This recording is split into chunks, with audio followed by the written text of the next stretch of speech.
বাচ্চার জন্ম নিবন্ধন করতে গিয়ে কিছু বোকামি করেছি, আজকে সেগুলোই আপনাদের সাথে শেয়ার করব। তো আমি যখন আমার বাচ্চার সেকেন্ড ডোজের টিকা দিতে চাই, তখন আমাকে বলা হয় যে নেক্সট ডোজ যখন দেওয়া হবে তখন জন্ম নিবন্ধন লাগবে।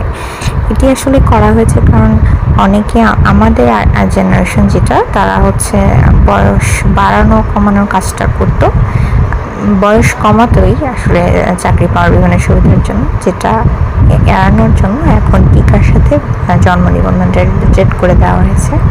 তো যাই হোক, জন্ম নিবন্ধন করার জন্য আমি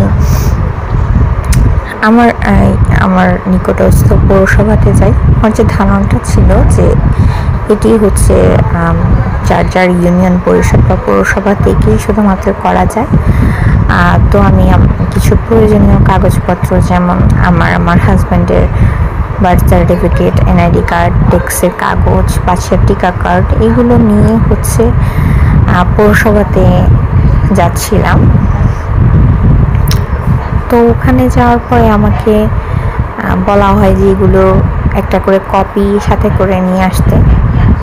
তো আমি যখন পাশে ফটোকপির দোকানে যাই, তখন ওখানে লোক বলে যে ওনারাও এটা করে দিতে পারবে।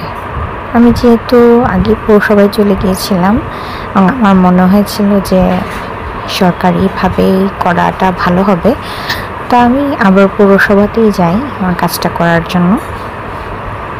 কিন্তু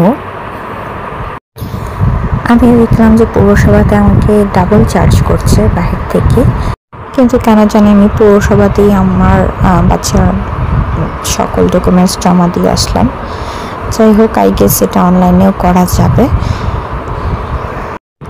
খুব আহামরি কোনো ইস্যু না। জানি না পোস্টমর্টম ব্রেন কিনা, আমি সচরাচর এইসব বিষয়ে একটু নলেজ রাখি, কিন্তু একেবারে এই জিরো নলেজ নিয়ে আমি চলে যাই। এবং যখন আমি জানতে পারি যে হাফ পেমেন্টে আমি কাজটা করাতে পারবো, সেখানে আমি ডাবল পেমেন্ট দিয়ে আমার ডকুমেন্টস জমা দিয়ে আসি। সো আপনারা হচ্ছে কাজগুলো করবেন না, নিজেরা একটু জেনে নেবেন, তাহলে আক্কেল সালামি বলেন কিংবা দুর্নীতির শিকার বলেন, সব কিছু থেকে বাঁচতে পারবেন। ধন্যবাদ।